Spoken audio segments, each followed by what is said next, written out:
warahmatullahi wabarakatuh. Perkenalkan saya Septaviana Yukiko dengan NIM 2124 10 10 30 39. Di sini saya akan menjelaskan mengenai program saya mengenai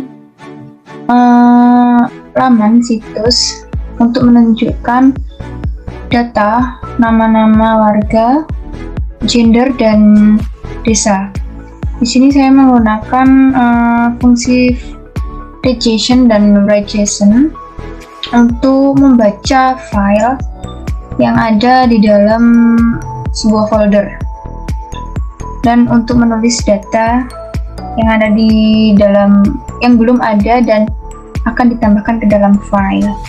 Dan di sini ada import JSON, import OS, dan import time. Untuk import JSON ini nanti untuk data, untuk file data JSON. Untuk OS ini di sini untuk fungsi clean otomatis itu. Untuk time ini time sleep, memberi jeda. Baik, lanjut. Ini saya ada fungsi clean yang bertujuan nanti di sini di setiap fungsi saya kasih clean agar saat nanti dijalankan atau di run itu hasil outputnya itu langsung terhapus dan tergantikan oleh fungsi selanjutnya. Yang pertama di sini yang kedua ada fungsi read.json atau membaca file. Sini saya menuliskan try .2 bawahnya wait open membuka file X. Sini saya X data.json. Nanti di sini apabila dalam folder tersebut ada file data.json nanti pasti terbaca. Apabila tidak ada, nanti ini yang di bawahnya, apabila tidak ada data.json yang telah dibaca awal tadi, dia akan langsung ke fungsi bawahnya, tambah kurung kotak with open X write w itu write tulis as y, JSON dump itu untuk menambah, tambah koma y as ini file yang ini tadi, koma indent sama dengan 3. Indent di sini nanti ini untuk memberi jarak antar list yang ada di dictionary. Terus return tambah. Nah, nanti apabila fungsi yang pertama tadi data.json-nya tidak ada, nanti secara otomatis langsung pindah ke fungsi yang di bawahnya, yaitu untuk menambah data yang belum ada di dalam folder tersebut. Yang ketiga ada fungsi write.json, yaitu menulis data sama seperti yang di atas. Oke, kita lanjut ke dalam program saya membaca data dan memasukkan data ke dalam sebuah file. Yang pertama yaitu saya menggunakan fungsi main.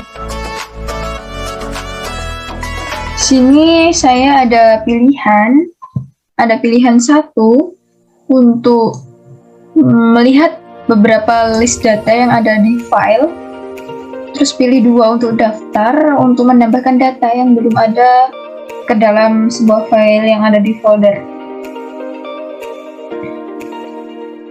Apabila saya memilih yang pertama, pilihan 1, ini nanti saya akan diarahkan ke fungsi yang masuk. Oke, bawahnya fungsi masuk, dev masuk. Di sini data sama dengan read.json. Apabila data sama dengan fungsi yang di atas ini tadi, fungsi read.json, itu dia akan meneruskan fungsi yang di bawahnya. Jika panjang data tidak sama dengan 0, itu selanjutnya akan membaca ini with open X. Dia akan membaca file X tadi yang sama dengan data.json, itu akan print atau membaca beberapa list data yang berada di file tersebut. Dan selanjutnya itu nanti ini untuk mengurutkan agar runtut seperti itu, agar runtut ke bawah. Saya ada menggunakan for k in i. For k itu kunci, mengurutkan kuncinya, mengurutkan variabelnya. Setelah selesai membaca ini tadi, membaca list, ya ini akan diarahkan ke fungsi main lagi. Fungsi main. Apabila sudah masuk ke beberapa file, beberapa list yang ada di file data.json, itu kita bisa ingin mendaftar. Jika ingin mendaftar, kita pilih pilihan kedua. Di input ini kita klik 2, angka 2, itu nanti akan diarahkan ke fungsi daftar. Nah, fungsi daftar ini berisi perintah memasukkan inputan nama, gender, dan desa. Nah, setelah itu apabila ini memerintahkan data JSON dibaca, ini nanti secara otomatis akan langsung menambahkan data atau menulis data ke dalam file data.json yang ada dalam folder tersebut. Setelah selesai, kita akan diarahkan ke fungsi main lagi.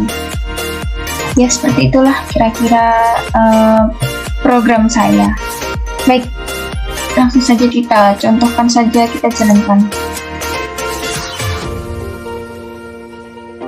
Baik, di sini sudah ada pilihan pilih masuk untuk melihat list data, pilih daftar untuk menambah data. Coba kita masuk. Kita coba pilih masuk, tetapi kan di sini belum ada file data.json-nya. Apakah yang akan terjadi apabila file tersebut belum ada? Akan tetapi kita sudah meminta melihat data tersebut. Baik, kita enter. Nah, di sini tulisan mohon maaf data belum ada, silakan daftar terlebih dahulu. Baik, kita disuruh daftar. Tapi di sini sudah ada data.json, tapi kosong. Baik, akan kita teruskan. Coba kita daftar. Kita klik 2 untuk menambahkan data. Baik, di sini kita disuruh untuk memasukkan nama. Baik, misalnya nama saya, Satavia Nafis. Terus disuruh memasukkan jenis kelamin, perempuan. Untuk masukkan desa saya itu Sumberagung. Oke, kita enter, kita tunggu apa yang akan terjadi. Oke, selamat, data berhasil ditambah. Oke, kita diarahkan ke apa tadi? Ini tadi fungsi main. Baik, kita lihat ke file data.json yang telah ditambahkan secara otomatis. Nah, di sini sudah ditambahkan data.json-nya tadi, file list-nya. Baik, kita coba untuk membaca data, untuk melihat list data kita. Pilih angka 1. Oke, berikut adalah data warga kecamatan. Baik, ini sudah baca. Oke, seperti itu kira-kira program yang saya buat. Terima kasih. Apabila ada salah kata saya mohon maaf. Wassalamualaikum warahmatullahi wabarakatuh.